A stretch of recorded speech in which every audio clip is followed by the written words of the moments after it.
Γεια σας. Σήμερα θα σας παρουσιάσω δύο εργαλεία της Fiskars, τα οποία είναι το X3 Solid και το XA3. Τα χαρακτηριστικά αυτών των δύο κοπτικών εργαλείων είναι ότι το XA3 Solid έχει μήκος 50 εκατοστά και το βάρος του είναι 513 γραμμάρια.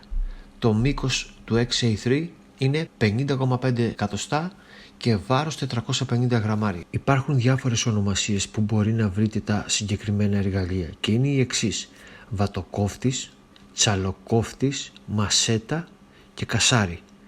Εγώ στην περιοχή μου το ξέρω σαν κασάρι και μέσα στο βίντεο έτσι μπορεί να μ' ακούσετε να το λέω. Τα δύο αυτά εργαλεία έρχονται με θήκη. Τη θήκη γι' αυτό εδώ δεν την έχω και μπορώ να πω ότι αυτό εδώ έχει καλύτερη θήκη από αυτό εδώ. Θα σας βάλω φωτογραφία για να φαίνεται ότι έπιανε η θήκη, είχε ένας σαν διακόπτης, το άνοιγες και έβγαινε το κασάρι. Αυτό εδώ δεν είναι πολύ καλή θήκη. Βγαίνει κατά αυτόν τον τρόπο. Εδώ είχε ένα πύρο, έχει σπάσει. Έσπασε την πρώτη εβδομάδα που το είχα. Αυτό εδώ είναι και αυτό εδώ έτοιμο να σπάσει. Αυτό εδώ δεν έχει καλή θήκη, σαν αυτό εδώ. Ας αφήσουμε τη θήκη στην άκρη. Ένα άλλο χαρακτηριστικό που έχουν αυτά τα δύο είναι ότι είναι ελάχιστα μεγαλύτερο το XA3. Ελάχιστα μεγαλύτερο, κάποια εκατοστά. Φαίνεται κιόλας από τη χειρολαβή. Οι χειρολαβές και στα δύο εργαλεία αυτά είναι από fiberglass. Είναι πανάλαφρα. Αυτό εδώ μου έχει πέσει και παραλίγο στη φωτιά. Δεν έπαθε κάτι. Είναι πολύ ελαφριά και είναι πολύ όμορφα και τα δύο κατανεμημένα στο χέρι. Μπορώ να πω ότι αυτό εδώ έχει καλύτερη κατανομή, ενώ αυτό εδώ είναι πιο ίσο. Ένα πλεονέκτημα που έχει αυτό εδώ είναι ότι έχει αυτό το πιο χοντρό τελείωμα που δεν επιτρέπει να φύγει το χέρι μας, ενώ αυτό εδώ είναι πιο μικρό.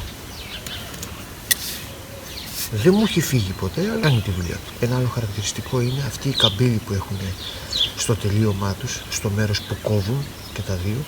Αυτό εδώ είναι πιο απότομο, ενώ αυτό εδώ έχει μία πιο ομαλή κλίση και τελείωμα. Για τη δουλειά που θέλω εγώ όμως, θέλω αυτό.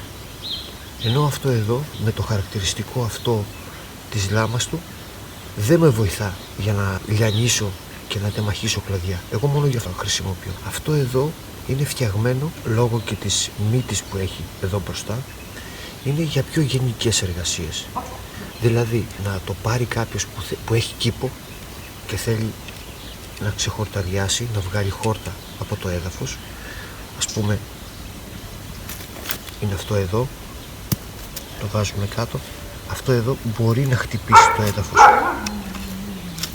και να κόψουμε ένα χόρτο, ενώ αυτό εδώ δεν επιτρέπει η μύτη του να κάνουμε αυτό το πράγμα, γιατί υπάρχει περίπτωση να το σπάσουμε ή και γενικότερα να το χαλάσουμε το κοστά, να μην κόβει μετά καθόλου. Άλλο χαρακτηριστικό που έχουν αυτά τα δύο είναι ότι όταν δουλεύουμε, συνήθως δουλεύουμε όρθιοι, δεν καθόμαστε κάτω για να εργαστούμε, για να λιανίσουμε κλαδιά. Με αυτό εδώ συνήθως έτσι τραβάμε τα κλαδιά, δεν το βάζουμε από κάτω. Με αυτό εδώ μπορούμε να τραβήξουμε ένα κλαδί και να το φέρουμε προς το μέρος μας. Το επιτρέπει αυτή η καμπύλη που έχει. Ενώ αυτό εδώ είναι πιο δύσκολο να πιάσουμε κάτι. Συνήθως γλιστρά. Ενώ με αυτό εδώ μπορεί να έρθει πιο κοντά στο μέρος μας και να μην χρειαστεί να σκύψουμε. Καλό είναι πριν ξεκινήσουμε την εργασία μας, επειδή η εταιρεία δεν δίνει κάποια θήκη η οποία να τοποθετείται πάνω μας, είναι να φτιάχνουμε ένα ξύλο, να το κάνουμε λίγο μυτερό, να το καρφώνουμε στο έδαφος και να τοποθετούμε το εργαλείο αυτό επάνω στο ξύλο. Με αυτόν τον τρόπο δεν θα το χάνουμε ή δεν θα ψάχνουμε πάρα πολλή ώρα μέχρι να το ξαναβρούμε. Η γωνία κοπής είναι πολύ σημαντική για δύο λόγους. Πρώτο, να μπορούμε να κόψουμε το κλαδί πιο γρήγορα και σωστά, και δεύτερο, να μην χαλάμε το κοπτικό εργαλείο. Αυτός ο τρόπος γίνεται όταν δεν κόβουμε κάθετα το κλαδί που θέλουμε να τεμαχίσουμε, αλλά να του δίνουμε μία γωνία, μία λοξή γωνία, ώστε να κοπεί πιο γρήγορα και πιο εύκολα, αλλά και το κοπτικό μέσο να περάσει λίγο πιο πέρα από το σώμα μας. Με αυτόν τον τρόπο είμαστε πιο ασφαλείς, κόβουμε πιο γρήγορα ένα κλαδί και καταφέρνουμε να μην καταπονούμε το κοπτικό μέσο. Ένα ξύλο το οποίο θέλει να το χειριστούμε με λεπτομέρεια, πιάνουμε πιο μπροστά τη χειρολαβή στο κοπτικό μέσο. Την ώρα που θέλουμε να κόψουμε ένα πιο χοντρό σημείο, το οποίο δεν χρειάζεται να κάνουμε αυτή τη λεπτομέρεια, να κάνουμε μικρές κινήσεις, τότε το πάμε πιο πίσω στη χειρολαβή και γίνεται πιο εύκολα η κοπή. Θέλω να το χρησιμοποιήσω να τεμαχίζω κλαδιά, αλλά θέλω να κάνω και κάποιες εργασίες στον κήπο. Να πηγαίνω για κάμπινγκ και να στείνω τη σκηνή μου, να καθαρίσω κάποια χόρτα, να χρειαστεί να χτυπήσω ένα μεγάλο κορμό για να ανάψω φωτιά ή να κατασκευάσω το χώρο της σκηνής για να σταθεί πιο ωραία στο έδαφος. Μπορεί κάποιος να προτιμήσει αυτό. Εγώ για τη δουλειά που θέλω να λιανίσω κλαδιά από ελιές, από ποραφόρα δέντρα που είναι πάντα χλωρά, πάντα μιλάμε για χλωρό ξύλο και θα μείνει και η λάμα πολύ πιο κοφτερή, είναι αυτό εδώ. Όποιος θέλει να κάνει και παραπάνω εργασίες, καλό είναι να πάρει αυτό εδώ. Αν μετά την εργασία θέλουμε να το ακονίσουμε, εγώ χρησιμοποιώ το εργαλείο της φίσκας, το ακονιστήρι. Στο ένα σημείο είναι για τα τσεκούρια και στο άλλο σημείο είναι για τα μαχαίρια. Αυτό μπορούμε να το διακρίνουμε πολύ πιο εύκολα, επειδή είναι πιο χοντρό αυτό το σημείο από αυτό εδώ. Ο τρόπος που τα κάνουμε είναι με αυτό εδώ, που δεν χρειάζεται. Δηλαδή μετά από 5 χρόνια τότε άρχισε αυτό να χαλά η κοπή του, να μην κόβει καλά. Το βάζουμε πάνω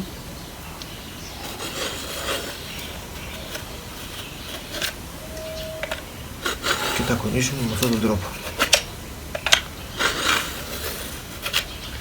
Αυτό μπορεί να ακονιστεί πιο εύκολα από αυτό. Γιατί το λέω αυτό? Κοιτάξτε, βάζοντας επάνω, εδώ δεν έρχεται καλά. Εδώ δεν μπορεί να ακονιστεί καλά. Λόγω της κατασκευής του, αυτό το σημείο, επειδή δεν έχει ομαλό τελείωμα σαν αυτό εδώ, αναγκάζει αυτό το σημείο να μην ακονίζεται ποτέ. Δηλαδή, να, καταφέρνω κάποια πράγματα και κάνει ζημιά και εδώ, ενώ αυτό εδώ φαίνεται ότι